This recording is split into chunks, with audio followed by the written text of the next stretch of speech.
back then is that there were almost no kind of software systems that you could use for things like analysing particularly flows. So I ended up in technology for about 25 years, and I didn't really mean to. I expected to really be in environmental engineering.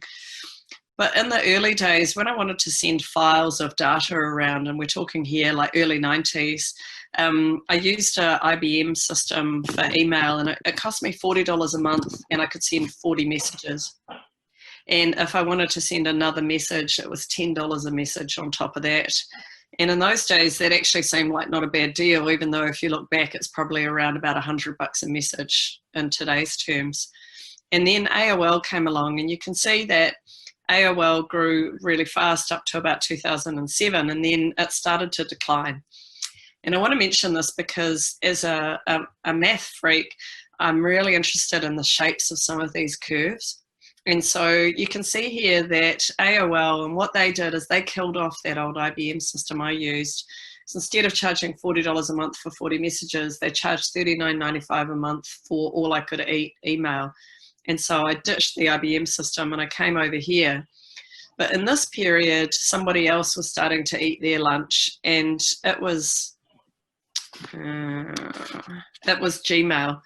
You can see here that Gmail just came from a very low base, and in around that 2007-2008 period, it just grew like mad. I think it's quite important when we think about things that they start really small. And in today's world, it's really hard to imagine before Google. But even when Google first started, I used lots of alternatives, including Google. And then what happened is it became really dominant.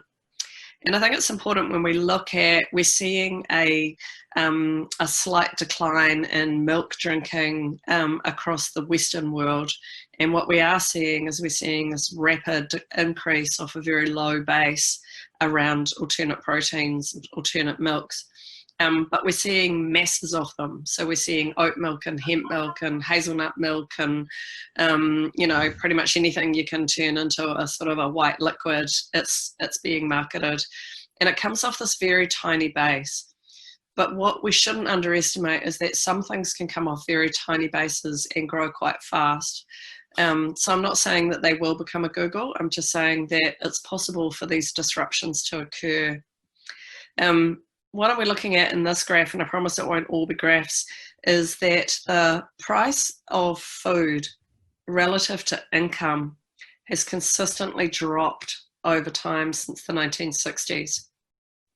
And so what we mean by that is that the amount of money that it costs a consumer to buy food relative to their income is declining. And in fact, it continues to decline, particularly for food at home. And so what that means is that over time, we have to expect that the price of food back to the producers is also going to decline relative to income over time. Now, that hasn't necessarily happened in the dairy industry, but it has happened in pretty much every industry. And so it's a trend that's worth thinking about. And if you take that to its extreme, what we would need to be thinking about is, how do farmers make money if the price of food drops to zero?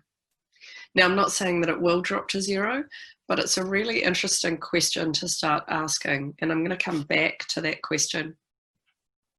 Here's another curve that's in a similar sort of industry. This is the price of photovoltaics, basically since the 1970s till now. And they've massively dropped in terms of what it costs to produce energy. And 2016 was a really interesting year, because that was the year that the production of electricity by solar almost approached zero. And what's happened last year is that the price of installing and operating a solar power station is now cheaper than the price to operate a coal-fired power station. And this has big implications, particularly in the US, where you'll see that Trump has put massive subsidies onto coal-fired power stations. And a large reason that he's done that is because they're no longer economic, and yet they sit on people's balance sheets for a long time. Part of why I raised this is that the dairy industry in New Zealand is one of the biggest users of coal and is one of the biggest producers of coal-fired energy.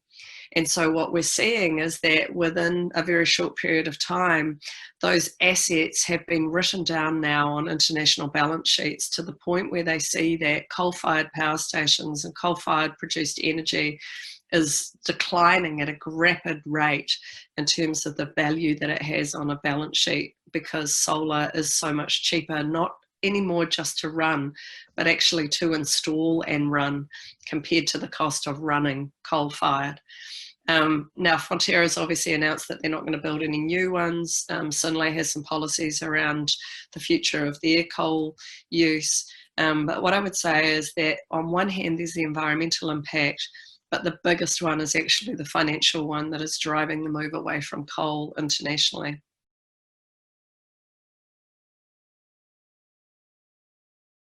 So the meat industry has obviously been under quite a lot of pressure, just as dairy has been. And we're seeing this move to eat less meat. And in fact, we're seeing a couple of things happen. We're seeing poorer people eat more meat, and we're seeing wealthier people eat less meat. So what we really want to do is we want to see those wealthier people, not, if they're going to eat less meat, that's probably not a bad thing. But what we want to be sure is we get a much higher price for the meat that we sell them. And obviously we've also been had things like the Impossible Burger, this is my burger. It's purely made from vegetable. It's got beet in it that makes that pink colour when you bite into it. Interestingly, from a nutrition point of view, while it is highly processed, it contains almost twice the iron and bioavailable iron than a burger would. It contains fibre, which a burger would not, and it actually contains more protein than meat. So what we have to think about here is that there will be more and more products, just like there are the plant-based milks in your area. We're seeing more and more products that are coming in and disrupting the meat industry off a very low base. What we see is interesting here is that over a very short period of time, their ability to produce this kind of commodity product at a lower price than we can produce meat is the thing that is most disruptive. Not so much that people are becoming vegetarians. The evidence is that more and more people are eating plant-based food, but they're actually not abandoning meat. They're eating that and they're reducing their meat consumption. And we're fine with that so long as what we see is that we see the higher prices for the meat that they do eat. And the way to get higher prices for the meat that they do eat is to make sure that it's the most ethical, sustainable, animal welfare friendly, and so on, nutritious, and most importantly, tasty meat that we can possibly produce. A couple of last things before we stop and have a bit of a discussion is this is my favourite butcher in London. It's just down the road from my son and his wife and family. When they had their last baby, they called me up and asked me if I'd come over and help out. And I took the toddler and the baby for a walk up to the butcher. And these hipsters, butchers, said to me, what do you want? And I said, I'm going to want a nice beef roast for tonight. They made that, or they gave it to me. And then they said, what are you going to cook with that? And I said, I don't know. How do you think I should cook it? And so they found me some bay leaves and some rosemary to put with it. And then you can see the wall behind them. And they said to me, what are you going to drink while you cook? And I'm like, genius, So they said, there's a beautiful Côte de Rhône here. And then they said, actually, you'll probably need two. One for while you're eating, one for while you're cooking, and one to have with dinner. And so I took the 2 bottles of wine. And then if you look in the bottom left of the screen, you'll see there's a whole cheese department. And they said to me, what are you going to eat while you're cooking? And I was like, well, I guess I better bring them some cheese. And so took back, and instead of going in and just buying some meat, what this butcher realized is that I was in the market for a meal, not for just a piece of meat. And so in doing this, what they've done is that they really thought about how to upsell me a whole lot of things that met the need that I had, which was to provide a treat for my family. And that's what I did. And then when I'd finished, they sent me over the road to the greengrocer, I told them what I'd had, and he sent me home with some green beans and potatoes and a rocket salad. And I thought that's how we have to really think too about selling at higher prices, is that people are not really after specific nutrition. People don't actually eat meat for the protein. They eat it because they like it. They eat it because it's a treat for them. They eat it because it's a meal. And we need to remember that we're selling them a meal. We're not just selling them an individual piece of something. And then finally, this is a farm company in the UK that I really admire. So they're farmers who decided that what they really needed to do was to sell their product direct to consumers and take out a number of the people who were making money along the supply chain. And in the New Zealand supply chain, we have a lot of steps between the farmer and the consumer.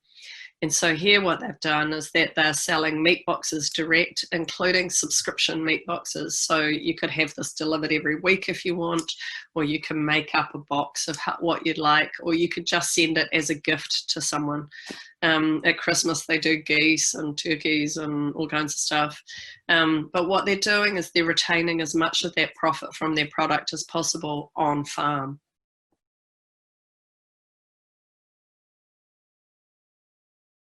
I asked that question about what would you do if the price of food dropped to zero?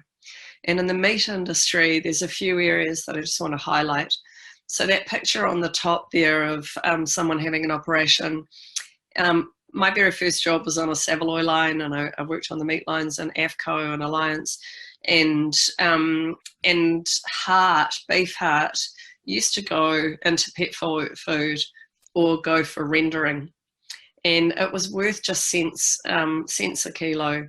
And so now what there is a product that's made from beef pericardium. So they take the beef heart, they mill it, and they sterilize it. They turn it into a very thin, it looks almost like balloon latex, very thin sheets of this, and it's used to patch carotid arteries and hearts in humans. And so this kind of product is now worth around about $2,500 a kilo, whereas it used to be only, as I said, a matter of cents. So one of the ways that we increase price for things is we find much higher value for that product. And a lot of these products are moving into the nutraceuticals, or what we call cosmeceuticals. So finding things that people want more than they wanted the initial product itself. This product down the bottom that you can see in the packet is beef bone broth. I haven't been very well, as you can hear from my voice, and I bought this for myself at my local supermarket. And I was laughing as I bought it because it says it's for immune, joint, gut health. You can probably see that on your screens. And what it is it's powdered stock, and I boil bones. But interestingly, because New Zealand is one of the best producers of grass-fed beef in the world, we are also one of the people in the world that gets the highest price for our bones on the international market. And this year, it's almost impossible to buy grass-fed beef bones because of the growth of paleo and keto. So they're paying for something that used to, again, go to blood and bone. It used to get ground up, used for fertilizer. It's now getting such a high price on the international market that it's almost impossible to buy bones for stock, whether it's powdered or whether it's not. And if you look closely, this is an organic grass-fed product. I could not find a New Zealand sourced product. I could only buy an Australian one. But when I went back and asked the New Zealand stock companies and why I couldn't buy a New Zealand company product like this, they said that it was just that the price of bones has got too high for the New Zealand market to bear. And I think that's a really interesting one because bones were seen as a waste material a very short period of time ago. And then finally, this fountain product, I bought this, 59 bucks. I bought it because it's going to make my skin more lovely. When I was looking at the back of the bottle, I realized that it probably contains the equivalent of about 1.5 teaspoons per bottle of Davis gelatin, which is rendered out of the kind of the cartilage in the face, the nose and the ears of the face of a cow. And a little tiny box of it at my supermarket was $3.49. And I've probably got about 1/10 of that box in this bottle of collagen. And I thought about it, it's like jelly's not really worth very much to me. I don't eat much jelly. I might feed it to the grandchildren occasionally, but it's really not my thing. And so a little box of gelatin to make jelly from is worth $3. This, however, speaks to a human need, which is, you know, I'll admit it, most women are like deeply shallow. We do care about how we look. We care about how our hair is, whatever it is. And so I'm willing to spend $59 on that same product because it's now repackaged as a beauty product. And I think it's an interesting one because these are all products out of the meat industry that use things that were seen as waste products and that have declined in price over time. And yet the price they get in the marketplace, so $2,500 a kilo at the top, the bottom guys are getting $39.95 for a few hundred grams.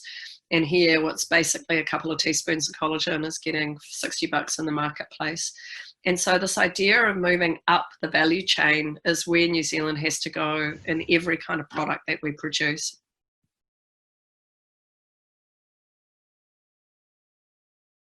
Okay, so this slide is basically 2016 was the year that humans lost the internet. And what I mean by that was that ever since 2016, most of the traffic on the internet is generated machine to machine. So it could be good bots or bad bots. So I've got a Fitbit, for example, a Fitbit that talks to my phone. That's a bot. I've got a scales that talk to my, you know, like weighing myself scales that talk to my Fitbit so I can see how many steps I did versus how much I weigh, and I can graph that. And that all happens automatically just by what are called bots. It's the same with a lot of things in the automated milking. I was out actually on a field trip milking up in Taupo a couple of weeks ago, and I was really amazed at just how much in the shed was automated, right down to the feed that was coming in for the cows while she was being milked, through to knowing who was dry and everything else. So, so these bot traffic on the internet now is more traffic than humans. And that's quite important when we think about where retail is going. So this is a fridge that is on the market. It's the third generation now, and it's of integration between a fridge and Amazon. So it's marketed by Samsung. What happens is, it's a terrible picture of a fridge. I'm sorry to the Bavarian, but I think it's got to be like a European fridge, because no New Zealander is going to have beer and artichokes. But this, seriously. So this fridge, as you put something into it, the fridge automatically scans the barcode on it, knows what you've got. And as you take it out, it scans it. If you don't put it back in, it drops that automatically into your Amazon shopping cart. And so what this does, if you go back to thinking about Pharmacin, where they were selling like subscription meat boxes, what this does is it turns your milk into a subscription service.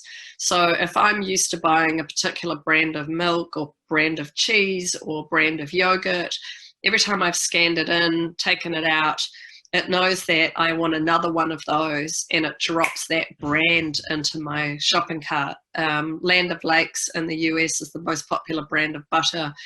They're integrated here, so you can buy Land O'Lakes butter off the Amazon shop. And what happens is that when I go in once a week or whatever it is and check my Amazon shopping cart, I can delete anything I don't want. But otherwise, it's basically turning my fridge products into subscription, because I just now have them on like a regular delivery. And it makes it very hard for me to change brands. So what's interesting about this is that we can see that the internet kind of as a shopping experience is in decline, and that other products like Google Home or Amazon Alexa, or now your fridge, and even here your stove, become buying machines in this new future. So here, this is a Whirlpool oven. This Whirlpool oven completely runs off a mobile phone. I mean, you can run it off the dials as well. But what's interesting is it's integrated with a recipe application called Yumly. And so using Yumly here, I can put the actual recipe, I can say what recipe I'm using, I put it in the oven. I might be able to, I don't know, go out and work with my bees for a bit. It knows when to turn itself on, turn itself off. If I'm going to be late home, I can just do it off my phone. It will keep the oven warm, or it will turn it off, or whatever I want. Even more importantly now, the oven itself can help me to integrate and figure out whether I have the ingredients for that recipe. And if I want to, between the oven and this app, I can again order all of the ingredients for the recipe into my Amazon shopping cart.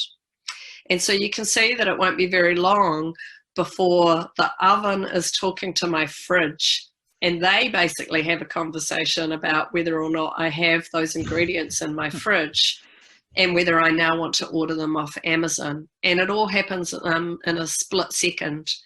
You can see here again that brand really matters then, because I won't just be putting into Yumly, gosh, I need butter. I'll be going, I need butter, but my fridge knows that I already prefer Land O'Lakes butter, and so that will be what it drops into my cart. And so what we're, interestingly for me here, is I'm starting to see the decline of online shopping and the rise of these kinds of machines that we wouldn't have thought about being shopping machines coming in the future. We also see people like Blue Apron, who are the American version of My Food Bag. These guys do 10 million meals a week, and they therefore dominate the purchasing decisions for a lot of people. So New Zealand supplies some meat into them. They'll only buy grass-fed beef. Argentina, Paraguay, Brazil, and the US also supply them with meat. But we need to be thinking as a country too, how do we get ourselves into these subscription services? How do we get ourselves so Amazon wants us? And that's where a relationship with Whole Foods really matters. And there are a number of New Zealand suppliers who are sell through Whole Foods. But you can see, because Whole Foods and Amazon are integrated together, they become very, very dominant in the way that people choose the products that they're going to have in their homes in the near future.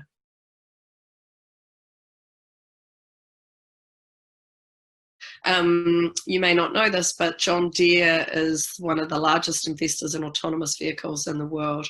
And so John Deere has got to a point where they've said they don't want to be selling equipment in the future.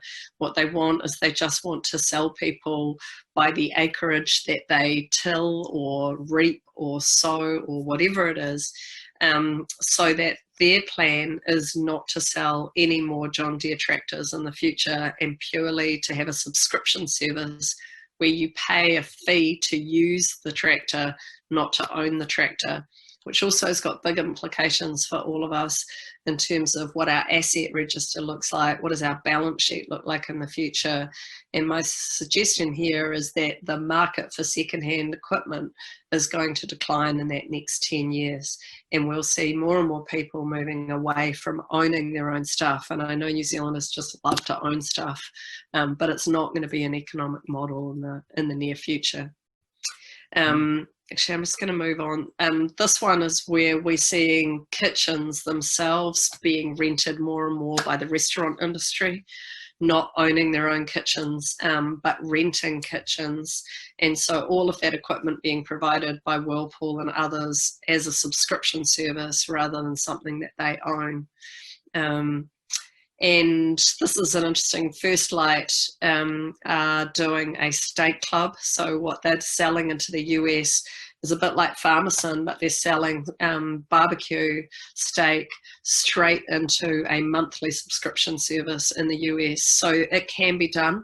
It could be done with milk, it could be done with cheese, it could be done with other products. And these guys have really cracked how to do that. And it's a very premium product. It's 160 US a month to get their steak delivered, and it arrives once a month.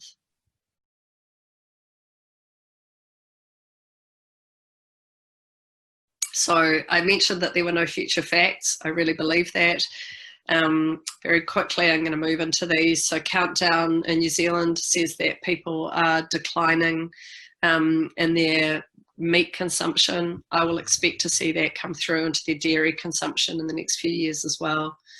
I mentioned Perfect Day. These are people who are making like bioidentical milk. So it's not like your old plant-based milk. It's not hemp milk or oat milk or anything else. this is bioidentical. So what they're trying to do is to reproduce animal-based milk in the lab, and they're very, very close to doing it. They already have ice cream on the market in the US that has the mouthfeel, tastes exactly like ice cream. It's not a plant-based product in the way that we might think about. It's not trying to be coconut ice cream. It's trying to be animal like milk ice cream, but made without the animal. And I think this actually is a bigger disruptor than I probably took it for 3 or 4 years ago, because I didn't see the point. And now I really understand that as they get the price of this down in that ingredients business, this is their holy grail. So here from Rethink X, which was what Anne-Marie mentioned, is that they're saying there's actually only 3.3% of the milk that they really need to disrupt. It's the functional proteins to bring about the collapse of the cow industry. Now, I don't think it is as dire as they say it is. I think they have to be extreme in order to get the kind of publicity that they're looking for. But what I do think is really interesting is that we're not necessarily taking this into account. So from the dairy industry, Dairy Tomorrow report, we're very clear that we think our natural competitive advantage is cost efficiency, animal health, welfare, and naturalness. And what I would say is that the cost efficiency piece is not going to be an economic advantage to us in the future, that these kinds of proteins will be able to be produced at a far less price than we will ever do it.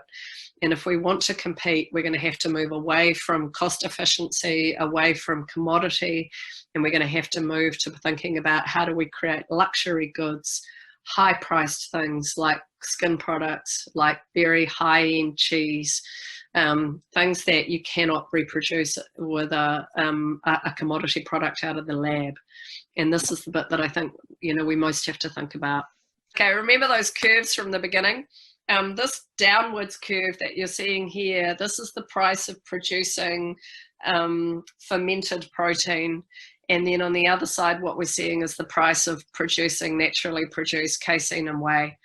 I'm not so interested in the casein and whey one. What I'm interested in is that downwards curve of the fermented protein, which will replace casein and whey.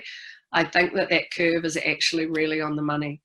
And so what they have said in Rethink X, which is important, is that livestock farming will operate in artisanal, high-cost niche areas. And so I think what we need to be thinking about as a dairy industry is how do we find those artisanal, high-cost niche areas at scale? Because they don't have to be small scale, they can be high scale, big scale products, but we look for the highest possible price, not the lowest possible price, in order to compete in the future.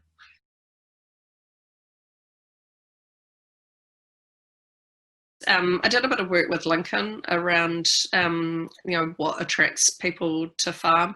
And it's interesting because while there are a lot of people who've been raised in the city who want to farm, we forget how technological farming is. And I think there's a real role for farming and talking about applied technology and what that's like. I think there still is a lot of people who just want to be outdoors, right? Part of why I like beekeeping is I get to do something physical. I get to be outside. And I don't see that that's going to change, that there's still going to be a lot of people who love the land, want to be outside, and who love animals and want to be working with animals. What we have to be sure is that we don't end up with a picture of farming that looks like it's a backwater. That makes it, and that's where rural services matter, rural health matters, my access to a midwife matters, all of the things. So our young people want that. They want that outdoors. They want to work with technology. They want to work with animals. They want to also be absolutely clear that they haven't dropped off the face of the planet. And I think that's important. Part of why this getting higher prices for our products matters is that if this is seen as a minimum wage future for people, then they won't do it. They'll look for jobs that make them more money, particularly for the generation that's coming through now. So I don't know, when I went through uni, I was pretty much It cost me very, very little, right? And my first couple of years, I had a bursary, which paid for my living expenses. Then my oldest son, when he went through university, there were fees, but it actually wasn't that expensive. And now my youngest is still at university, and her anxiety levels around her student loan are enormous. And so they worry about what career they might get in a very different way than even my oldest child did, because they've got this prospect of having to pay that money back, and so therefore create a career that has a financial return to them. And so if farming doesn't create a financial return for them, those young people won't choose it, because they're under way more pressure than any other generation financially. They can't afford to buy a house, and not only that, they're graduating sort of $70,000 in debt, which never happened to us. So so that's all a wee bit. It's sort of, on one hand, I think it's very attractive to people.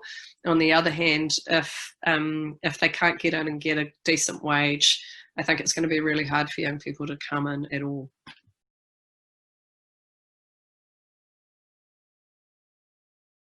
So I trained as a futurist at the Institute for the Future in Palo Alto in Silicon Valley.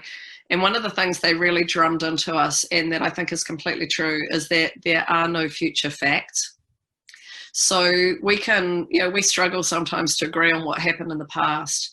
And we definitely can't agree on what will happen in the future. And we can do our best to try and predict trends, try and look forward at the future, but we definitely don't know what will happen in the future. So I think for a while now, we've been seeing a few different trends that come together, and I think they are important to understand. So one of them is around animal welfare.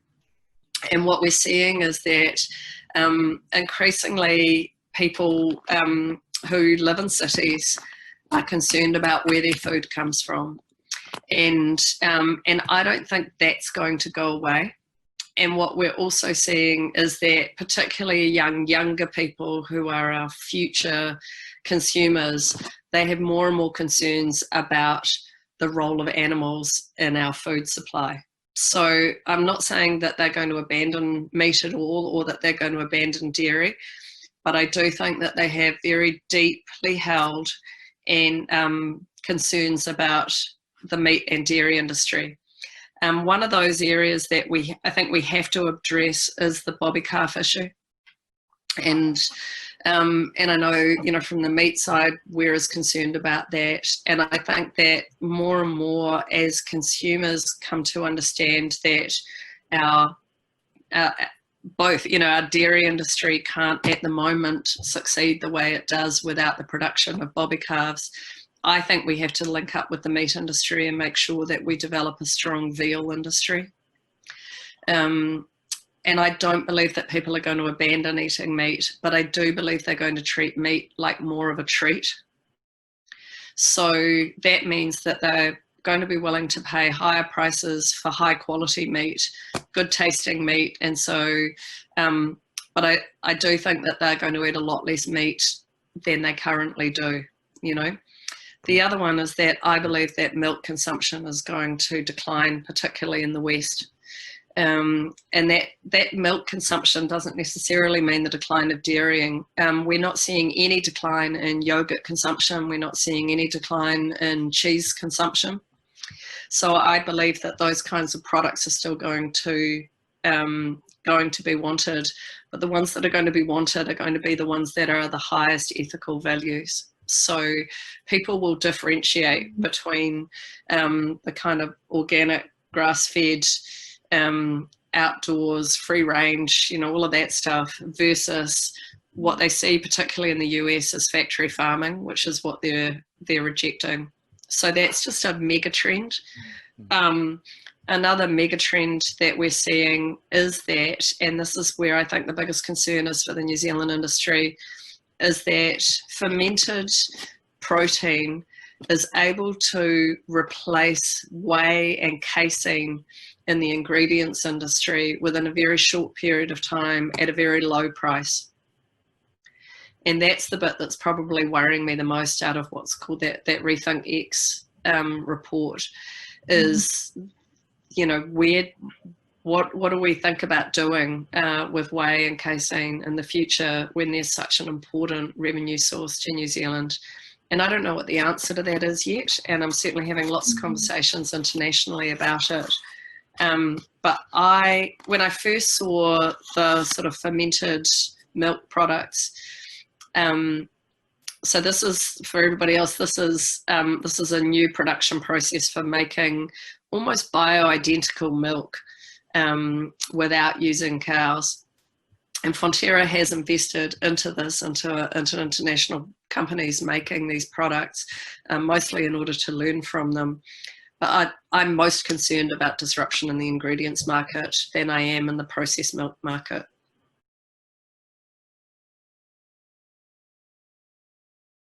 I think big supermarkets are in deep trouble. I think what we're seeing is that I think that there will be big supermarkets. And if you go to the States, people like Wegmans, people like Whole Foods, there will be big luxury supermarkets that showcase new products. But as much as anything, I think they're going to be smaller in number and destinations that you go to in order to discover new things. Whereas what we'll see is more and more delivery over time, particularly, again, young people don't drive. So we'll see more and more delivery services. And then what we'll also see is we've seen it already in New Zealand, we see it all over the UK, and we see it in Europe, is the growth of small, local, almost like grocery stores, like Four Squares, but at like selling almost, what's the right word to say, selling highly prepared food rather than ingredients. Yeah. And I think we'll see the growth in supermarkets will also be, a lot of it will be in pre-prepared food. So food you just take home and heat rather than necessarily in ingredients. Cool.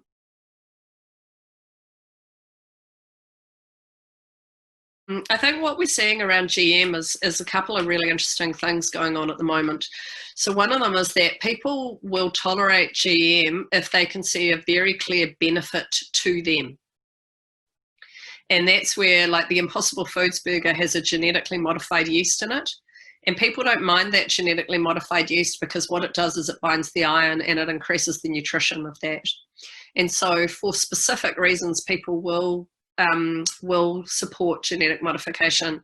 They don't support wholesale genetic modification in order to produce higher yields. And I think that's quite an important one for us to think about.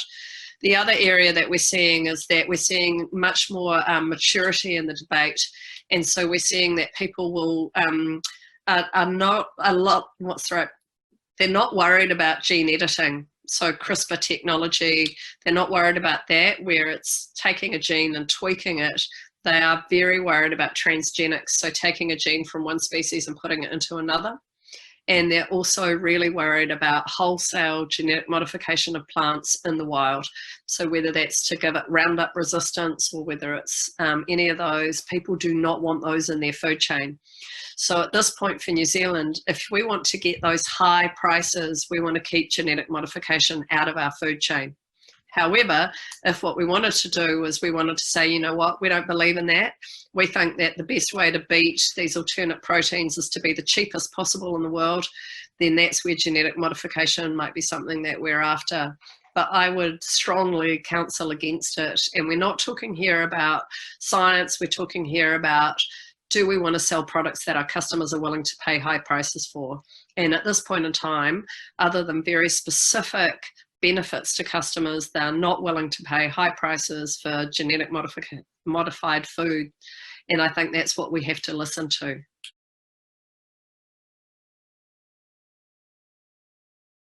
My concern is that at the moment in the industry, we think about kind of baby formula as the highest value product we can make.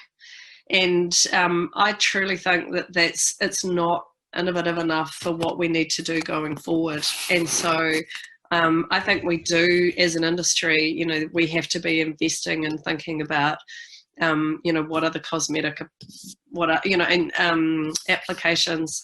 So one of the other things about that young generation having all of that pressure on it, the other side of it is those of us who are either the end of the baby boomers or the beginning of the next generation, you know, we're a huge bubble. And we don't want to be old, you know. My dad is going to be 80 next year and he still runs competitively. And in order to run competitively, he eats all kinds of supplements, you know.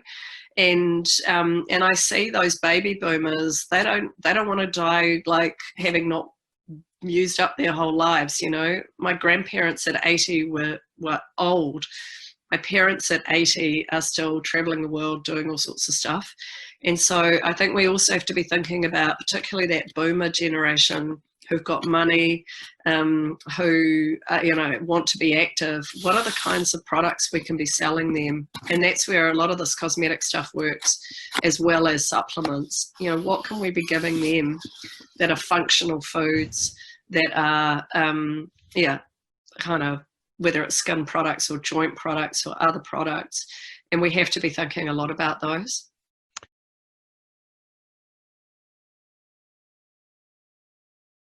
It's an interesting one because I think that it does mean that the capital requirement for farming is going to reduce quite massively. Where that's going to be tricky though is that, sounds like a euphemism, but there's going to be some pain for the people who do have a whole lot of capital tied up in sheds, tied up in equipment.